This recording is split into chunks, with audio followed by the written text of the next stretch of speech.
Call me a masochist, but I got.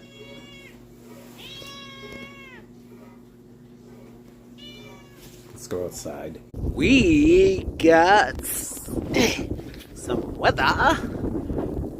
And in the former life, I lived in the city and would get home 2 a.m., 3 a.m. And we had a driveway and a sidewalk we, by law, had to take care of. And I fell in love with shoveling. I did because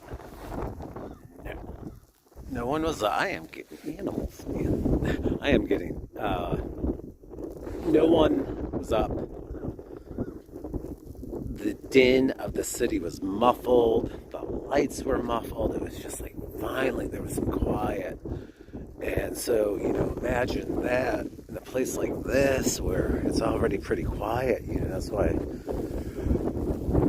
Ooh, that wind, it tests your metal. It does. We all hate it, but I don't know, makes me feel alive. So that's how I plan to spend a lot of my morning. Drive safe if you have to go out.